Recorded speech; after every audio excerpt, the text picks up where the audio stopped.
Ini pandanglah, dan kalian diikat dengan yang dua, mawaddatan warahmah. Yang keempat, man tazawwaja, siapa yang menikah, faqad istakmala nisfal iman, dia sudah menyempurnakan setengah iman.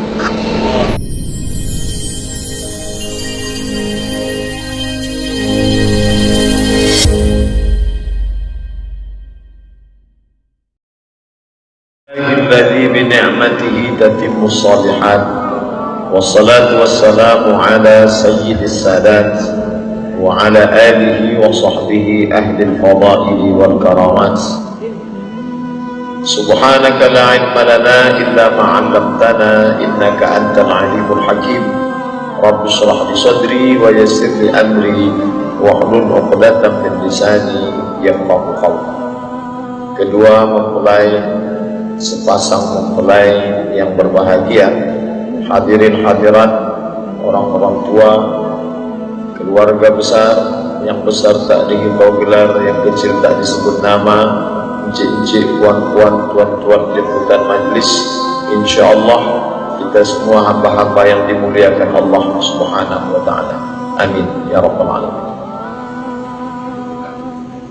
Saya diberikan amanah untuk menyampaikan nasihat pernikahan pada pernikahan saudara kita semua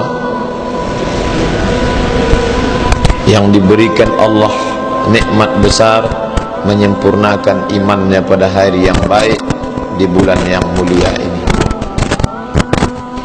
Saya ringkas nasihat pernikahan ini pada 7 poin. Yang pertama, berangkat dari firman Allah Ta'ala, a'udzubillahi minasyaitonir rajim, wa min ayatihi, di antara tanda-tanda kebesaran Allah. Saudaraku Daniel, maka yang berada di sampingmu saat ini adalah tanda-tanda dari kebesaran Allah Subhanahu wa ta'ala. Allah menyebutnya wa min ayatihi. Selama ini ayat yang engkau tahu, ayat kursi, ayat dalam surat Al-Fatihah, ayat di dalam surat-surat dalam Al-Quran, tapi ada ayat yang tidak berhuruf, ada ayat yang tidak berharakat, dia adalah pasangan hidup. Kalaulah seorang istri menganggap suaminya itu ayat, maka tidak akan ada istri yang durhaka kepada suami. Kalaulah suami menganggap istrinya itu ayat, maka tidak akan ada KDRT, kekerasan dalam rumah tangga. Tak akan ada suami yang menginjak-injak istrinya, memukul istrinya, karena istri itu adalah ayat. Yang menyebut dia ayat bukan ustaz, bukan ulama. Allah berfirman dalam Al-Quran, wa min ayatihi an khalaqa lakum min anfusikum azwajan, surat Ar-Rum ayat 21. Maka renungkanlah itu. Ketika hati marah, mungkin akan berkata kasar. Yang akan saya ajak bicara ini adalah ayat. Pengantin yang sudah lama menikah, dia pun merenung, ternyata yang selama ini serumah dengan saya adalah ayat, tanda-tanda kebesaran Allah Subhanahu wa ta'ala. Yang kedua, litaskunu ilaiha, pasangan ini diciptakan Allah untuk mendatangkan litaskunu sakinah. Selama ini hati tak tenang, ibarat perahu kemana akan ditambatkan. Tapi hari ini tenanglah hati saudara Daniel, karena tahulah sudah pasangan hidupnya. Litaskunu ilaiha, diciptakan Allah ayat ini supaya menenangkan hati. Selama ini orang yang tidak tenang diruqyah, dibacakan ruqyah dengan membacakan ayat-ayat, ayat kursi, Al-Fatihah, Al-Ikhlas, Al-Falaq, An-Nas, untuk menenangkan batinnya. Itu ayat yang didengar telinga. Tapi Allah berikan satu lagi ayat, yaitu pasangan hidup. Istri merasa tenang tenang dengan melihat suaminya, dan suami merasa tenang setelah menemukan istrinya. Kalau selama ini kawan-kawan ditafakkuh melihat Daniel kurang tenang, maka sejak hari ini ada ketenangan. Yang belum menikah, sesudah menikah menjadi tenang. Yang sudah menikah, kalau tak tenang juga nikah sekali lagi. Bercanda, bukan serius. Bercanda. Artinya apa? Litaskunu ilaiha, baik psikis, pikiran terganggu. Siapalah ini? Sampai bolak-balik ronsen mau nengok tulang rusuk sudah berkurang atau tidak. Maka yang perempuan pun juga gelisah. Di manalah agaknya tulang rusukku ini? Kamu kemana dari tadi nyari tulang rusuk, Pak Ustaz? Pergi aja itu ke tempat soto babat, banyak tulang rusuk di situ. Hari ini sudah menemukannya, maka secara psikis dia sudah tenang, secara fisik pun tenang. Selama ini gelora hawa nafsu, maka ditempatkan di tempat yang halal, menjadikannya sebagai ibadah. Litaskunu ilaiha. Laki-laki mencari ketenangan di luar rumah, diskotik, night club, pub, karaoke, bukan menghilangkan haus. Dia sama seperti orang yang meminum air garam di tengah gurun pasir yang panas. Makin kering, makin haus, makin terbakar tenggorokan. Maka ada setetes dua tetes embun di tengah gurun pasir yang gersang, bernama pernikahan. Litaskunu ilaiha. Allah ciptakan ini untuk mendatangkan ketenangan. Yang ketiga, wa ja'ala bainakum mawaddatan wa rahmah. Ini dua makhluk berbeda, bajunya berbeda, fisiknya berbeda, wajahnya berbeda. Kalau sama itu LGBT. Dia berbeda. Sampai-sampai orang barat mengatakan the man from Mars and a woman from Venus. Laki-laki dari planet Mars, perempuan dari planet Venus, bertemunya di bumi. Orang barat itu dia lebih pada dunia ilmiah, Mars, Venus, bumi. Kalau pepatah Melayu tidak. Asam di gunung, garam di laut, bersua juga dalam belanga. Dia lebih pada kuliner, gulai, makan, terserahlah. Baik kuliner, makanan maupun dunia ilmiah, pepatah barat dan Melayu itu menunjukkan ada dua makhluk yang berbeda, dengan latar belakang hidup yang berbeda, dengan cara pandang yang berbeda, tapi mereka disatukan. Apa yang menyatukan merekatnya? Wa ja'ala bainakum mawaddatan wa rahmah. Buka terjemah Al-Quran, mawaddah cinta, rahmah kasih sayang. Anak bertanya kepada emaknya, "Ma, ini ada ayat Quran cinta dan kasih sayang. Apa itu cinta?" Cinta itu ya cinta, kasih sayang ya kasih sayang. Tak bisa dia menjelaskan apa mawaddah, apa rahmah. Mawaddah itu mencari kelebihan. Dulu Daniel mencari kelebihan. Yang dicarinya lebih tinggi, lebih putih, lebih cantik, lebih. Sedangkan rahmah menutupi kelemahan.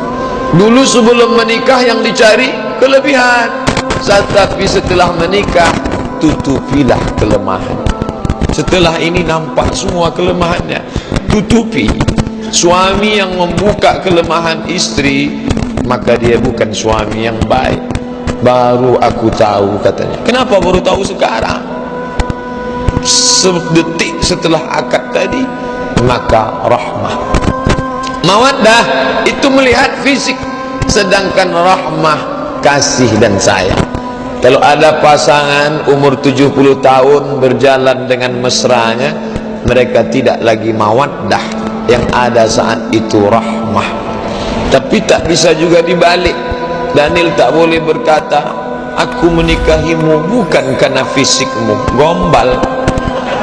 Tak ada orang nikah tak nengok wajah. Kalau betul orang nikah tak nengok wajah, nikahlah sama nenek-nenek. Itulah cinta yang paling murni, setia, dan tak mungkin selingkuh. Oleh sebab itu menikah karena fisik, ya, Nabi menyuruh pandang wajahnya, pandang tapak tangannya.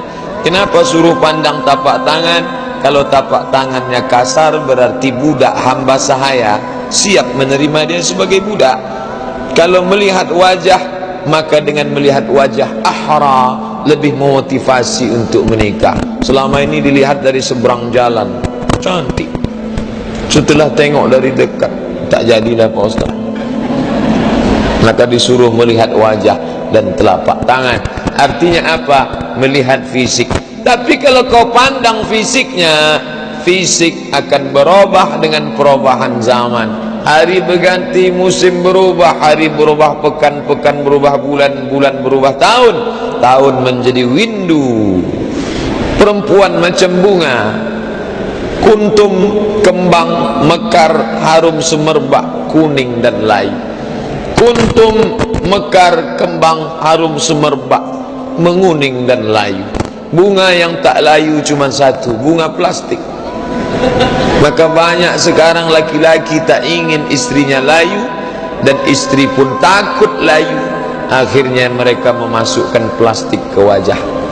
Dagu plastik, pipi plastik, hidung plastik, maskara plastik, alis mata, bulu mata plastik, lentik bukan.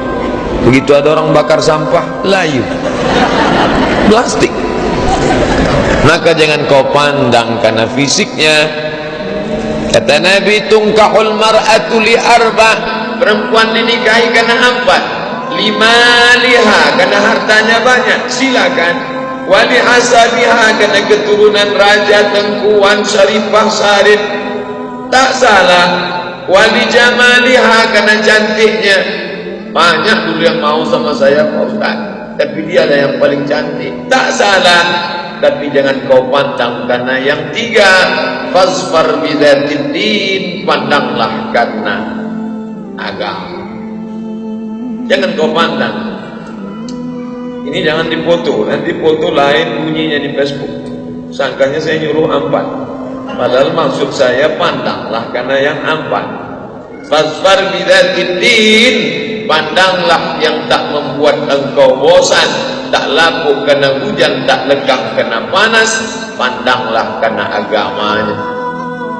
Waj'aluhu fil masajid, a'linun nikah, umumkan nikah. Waj'aluhu fil masajid, buat nikah di masjid. Hadis itu. Kenapa disuruh buat di masjid? Diawali pernikahan di masjid. Nanti anaknya lahir, suka datang jalan, main, sekolah, sholat ke masjid. Habis itu menjadi remaja masjid, rajin datang pengajian ke masjid. Habis itu dia punya anak, nikah lagi ke masjid. Dia menikah, jenazahnya dibawa ke masjid. Jangan ke masjid cuman pas mati saja. Oleh sebab itu maka ini pandanglah, dan kalian diikat dengan yang dua, mawaddatan warahmah. Yang keempat, man tazawwaja, siapa yang menikah, faqad istakmala nisfal iman, dia sudah menyempurnakan setengah iman. Saudaraku Daniel, selama ini imanmu setengah, tapi sejak akad tadi imanmu sudah lengkap. Kok tahu Ustaz selama ini setengah? Saya tahu dia bertakwa, saya tahu dia baik, saya tahu dia sopan, hormat kepada guru. Imannya sudah setengah, maka tak sempurna sebelum menikah. Setakwa-takwanya anak muda, imannya baru setengah. Setelah dia menikah full, penuh. Sayangnya tak ada alat untuk mengeceknya. Kalau ada alat nampak penuh. Man tazawwaja, siapa yang menikah, faqad istakmala nisfal iman, setengah iman. Maka keliru seorang suami yang mengatakan kepada istrinya ketika istrinya pergi belanja ke pasar, Adinda, setengah napasku pergi. Tak betul, karena kalau setengah napas pergi dia asma, sesak napas. Yang betul itu setengah imanku pergi. Adinda, kau setengah imanku, jangan kau pergi lama-lama, karena kalau kau lama-lama aku cari setengah yang lain. Man tazawwaja, siapa yang menikah, faqad istakmala nisfal iman, maka kalian berdua saling menjaga. Imanmu Adinda ada pada suamimu, imanmu ada. Al-mu'minuna wal mu'minat, mu'minun laki-laki, mu'minat perempuan, ba'duhum awliya'u ba'd, saling tolong menolong. Abang enggak pengajian subuh ini ke An-Nur? Ah, capek. Kan Ustaz Somad, muak aku dah dengan Ustaz Somad. Dari lajang dulu jumpa Ustaz tu sampai sekarang. Janganlah gitu mas, ayolah kita ngaji, saling menyempurnakan keimanan. Dia juga manusia, mungkin lupa, mungkin lalai. Maka setengah keimanan ini terus kalian jaga, sehingga ketika dia pergi, sehingga ketika dia lalai, kalian merasa saling kekurangan dan saling melengkapi. Tak ada manusia sempurna. Al-insan, manusia, makanul khata', tempatnya silap, lupa, salah. Wan nisyan, lupa. Lalu siapa yang saling mengingatkan? Yang pertama, mengingatkan istri, suami. Jangan sampai istri kita diingatkan orang lain, jangan sampai suami kita diingatkan orang lain. Ba'duhum awliya'u ba'd. Yang kelima adalah yang ada di sampingmu ini, wahai saudaraku Daniel, makhluk yang diciptakan dari dirimu sendiri. Khuliqatil mar'atu min dhila, perempuan diciptakan dari dhila, tulang yang menutup jantung. Kenapa jantung Abdul Somad ini na'udzubillah kalau tabrakan tetap selamat? Karena ada tulang yang besar. Dhila, wajuha a'laha, tulang yang paling bengkok, yang paling atas. Yang paling bengkok, yang paling atas disebut dengan rusuk. Bentuknya bagaimana? Melengkung, bengkok. In aghazta aqamtaha kasartaha, kalau kau paksa harus kau luruskan, patah dia. Tapi kalau kau ikut, kau akan jadi bengkok. Saudaraku Daniel, kalau kau ikut tulang ini, kau jadi bengkok. Daniel mana? Daniel bengkok. Tapi kalau kau paksa, dia akan patah. Lalu bagaimana? Pandai-pandailah supaya dia tak patah, tapi kau tak bengkok. Lalu saya nanya ke Ustaz Abdul Somad, jangan. Ustaz Abdul Somad pun baru menikah. Tanyalah pilot-pilot Sukhoi yang jam terbangnya sudah 5.000 jam ke atas.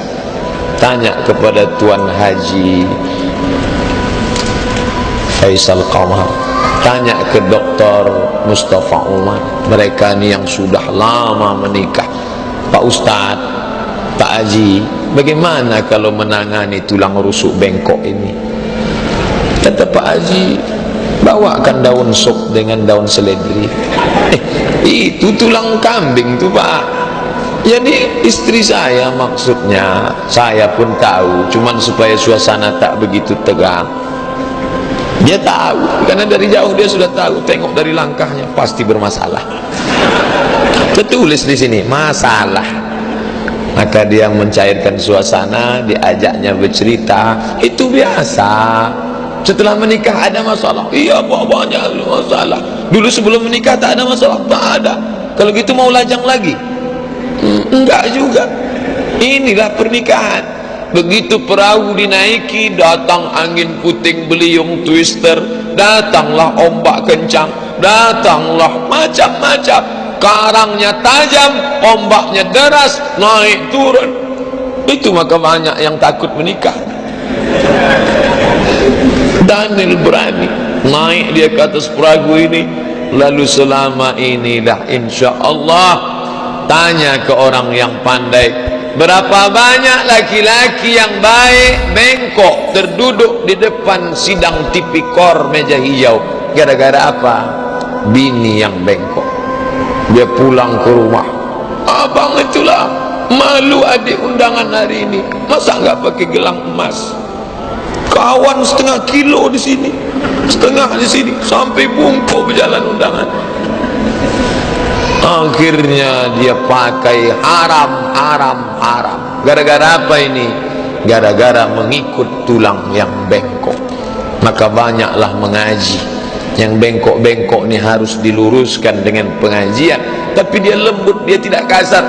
Hunna libasul lakum wa antum libasul lahun. Kau menjadi pakaian baginya dan dia menjadi pakaian bagimu. Kenapa Abdul Somad berani berceramah depan orang banyak? Karena pakaian menutup dirinya, menutupi cacat kekurangannya. Suami yang baik menutupi kelemahan pasangannya, bukan mengobral cerita ke sana kemari, karena dia sudah menjadi satu diri, min nafsin wahidatin, sejiwa, sediri, satu perasaan. Inilah yang diikat dengan kalimat la ilaha illallah Muhammadan Rasulullah.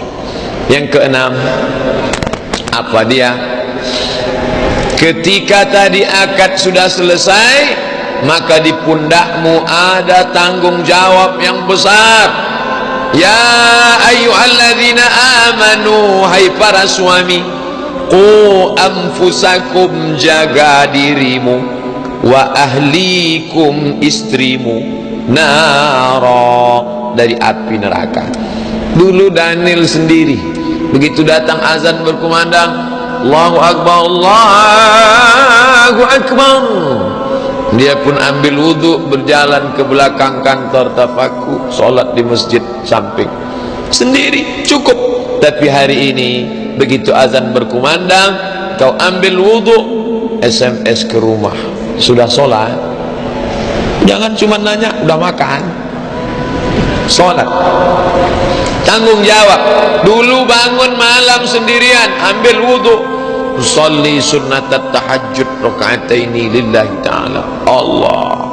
Tapi mulai nanti malam dia sudah mengambil air, memercikkan ke wajah istrinya. Seorang laki-laki mengambil air, mercik wajah istrinya. Bangun. Itu kalau udah nikah 20 tahun. Tapi kalau Daniel, oh lembut. Wake up my darling, wake up my dear. Apa itu? Qu anfusakum, jaga dirimu, wa ahlikum. Selama ini asal sudah pakai celana panjang, pakai baju, pakai peci, topi, datang ke masjid, selesai. Tapi sejak hari ini kau tak lagi sendiri. Rok istrimu, bajunya, jilbabnya, itu akan menjadi ukuran keimanan seorang suami. Suami yang membiarkan istrinya, maka suami itu la yadkhulul jannata dayyus, tak masuk surga dayyus. Sahabat bertanya, wa mad dayyus? Apa dayyus itu wahai Rasulullah? Allazi yuqirru su'a ala ahlihi, dibiarkannya istrinya membuka aurat. Sebentar aja bang, cuman beli kangkung ke seberang kok, dipakainya celana pendek, celana Hawaii, celana sempit, maka kena. Nih banyak suami-suami duduk di pasar sekarang pagi nih sambil nunggu-nunggu. Bapak nunggu apa? Nunggu istri belanja Pak Ustaz. Udah berapa lama? Hampir 2 jam tak balik-balik. Tahan suami menunggu istri belanja 2 jam. Khotib 20 menit gatal kepalanya. Lama betul khotib. Sampai update status, lama betul khotibnya. Belanja menunggu istri tak ada. Padahal ini yang mesti diselamatkan dari azab Allah Subhanahu wa taala. Dan istri kalau dikasih tahu suami, sami'na wa ata'na. Lau kuntu amiran ahadan ala ayyasjuda ala ahadin, kalaulah boleh menyuruh orang sujud kepada orang, pastilah kusuruh istri sujud kepada suaminya. Tapi karena tak boleh sujud kepada manusia, tak boleh sujud. Tapi patuh dan taat selama diajak ke jalan Allah. Pakai jilbab panjang, wajib. Pakai baju panjang, wajib.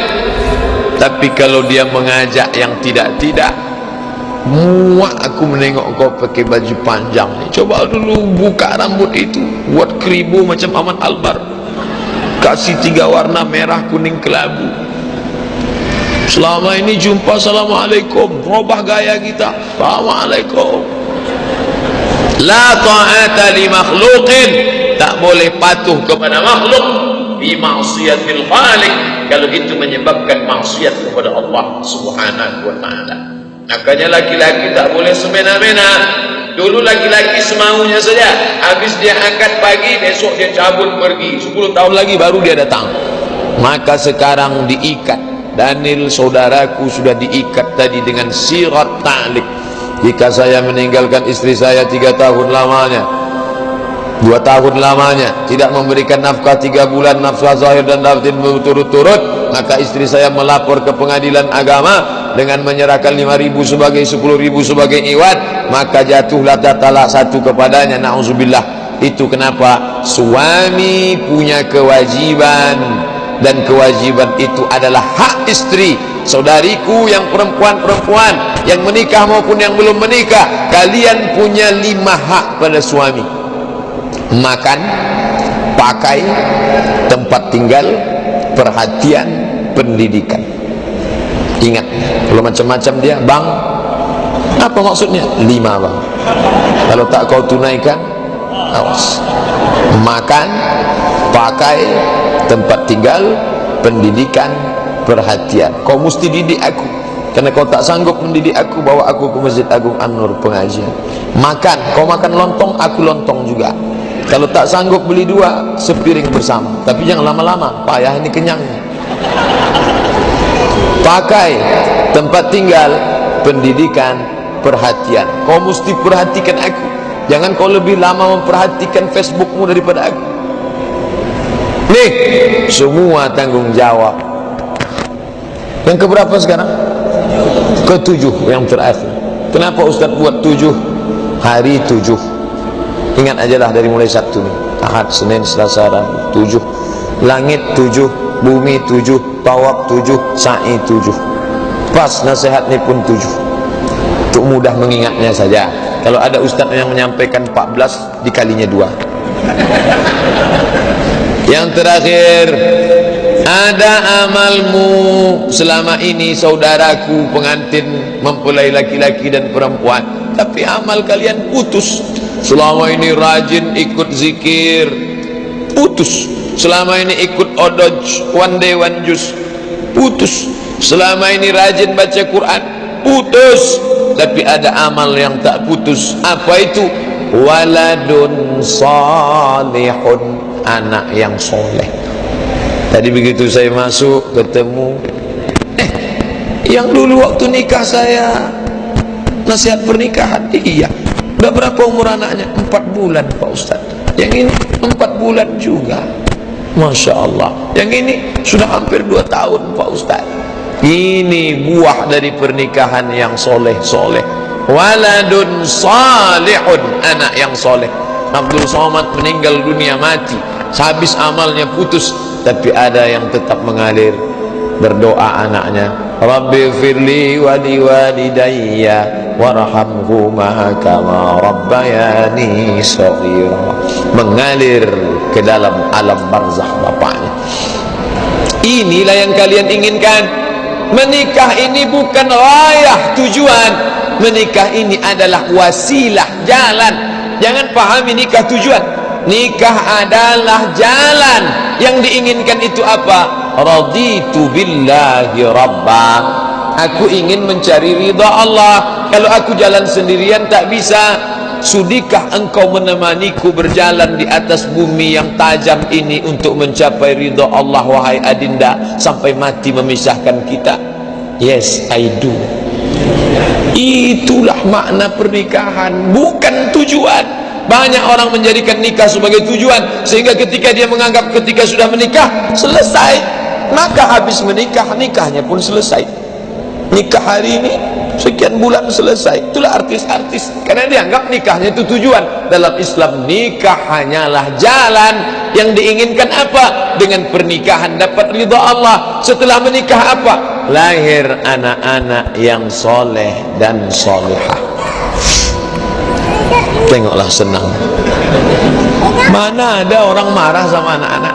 Jalan dia. Coba bapaknya yang jalan. Beda. Anak-anak, kalian pegang anak-anak perempuan, kencing dia, senyum, saya dikencingi. Coba atu-atu kencing, mengamuk orang semua. Kenapa? Anak yang tak berdosa, waladun salihun, anak yang soleh, anak yang baik. Dan anak tidak akan ada melainkan pernikahan. Siapa yang tak lahir dari pernikahan? Adam alaihissalam, itu saja. Yang lain itu lewat pernikahan. Cuman dua kalau mau dipikir-pikir. Isa alaihissalam, Adam, Isa. Yang ketiga Mr. Bean, dia langsung turun dari langit. Lain daripada itu lewat pernikahan. Oleh sebab itu kalian menikah, maka kami semua mendoakan, barakallahu lakuma, semoga Allah memberkahi kalian berdua, wa baraka alaikuma, semoga Allah memberikan berkah pada kalian berdua dalam senang maupun sulit, wa jama'a bainakuma fi khair, disatukannya kalian berdua dalam kebaikan. Orang menikah mendapatkan doa itu dari mulut-mulut yang tulus. Semua yang hadir ni ikut senang. Dari mana Pak Ustaz tahu ikut senang? Saya sampai di tangga tadi dengar Allahu Akbar, padahal yang mau jihad dia. Yang lain seolah-olah sekonyong-konyong. Allahu Akbar. Saya sangka tadi deklarasi ormas apa. Allahu Akbar. Begitulah kawan-kawan ikut senang semuanya. Setelah melihat Daniel mengakad nikah, yang lain yang belum nikah merasa sudah nikah. Saking kan senangnya hati. Oh, senang betul hati kami Pak Ustaz. La yu'minu ahadukum, kamu tak beriman hatta yuhibba li akhihi, sampai kau sayang kepada saudaramu ma yuhibbu li nafsihi, seperti kau sayang pada dirimu sendiri. Ustaz, hari Sabtu bisa nasihat pernikahan? Tak bisa. Kenapa Pak Ustaz?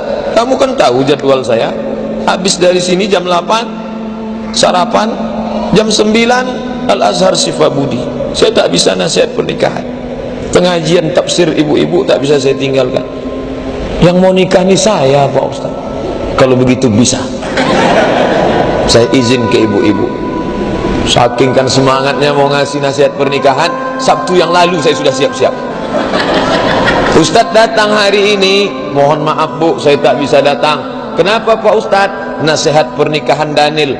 Daniel yang mana Pak Ustaz? Daniel lah, Daniel kan satu. Daniel Sabtu depan Pak Ustaz. Saking kan semangatnya saya. Sabtu lalu saya sudah izin ke ibu-ibu.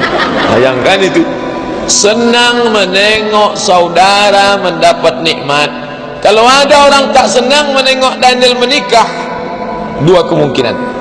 Pertama tak beriman, yang kedua pernah naksir. Oleh sebab itu ungkapan kesenangan inilah yang membuat bertahan menunggu. Bayangkan, mungkin lebih ganteng, mungkin lebih hebat. Kenapa Daniel yang duluan?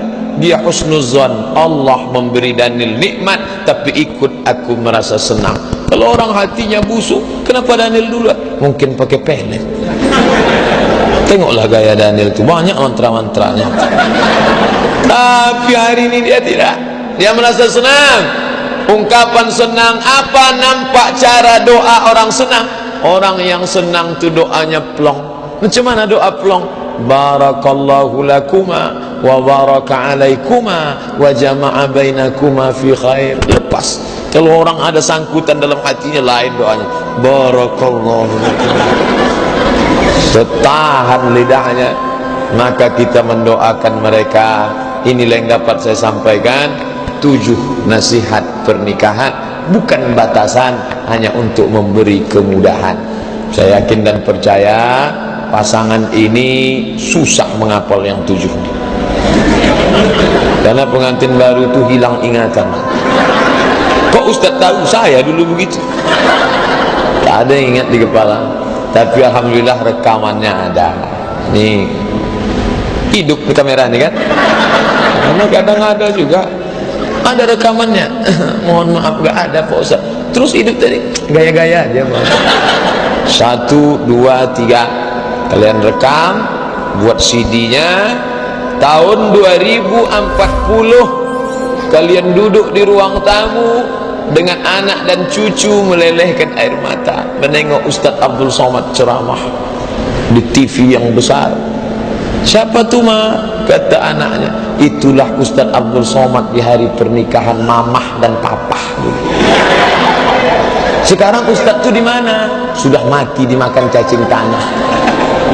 Tapi pahala tetap mengalir. Anak kalian menonton, cucu kalian menonton, ditengoknya gambar kalian. Apa kata cucu kalian? Kakek dulu ganteng juga ya. Saat itu mengalir ilmun yuntafa'u bih, ilmu yang bermanfaat. Selama menyampaikan tausiah nasihat pernikahan ini, banyak tutur kata menyinggung perasaan hamba Allah yang dhaif. Mohon maaf. Terima kasih atas segala perhatian. Subhanakallahumma wa bihamdika asyhadu an la ilaha illa anta astaghfiruka wa atubu ilaih. Wa sallallahu ala sayyidina Muhammadin nabiyil ummi wa ala alihi wa sahbihi wa baraka wa sallam. Wassalamu alaikum warahmatullahi wabarakatuh.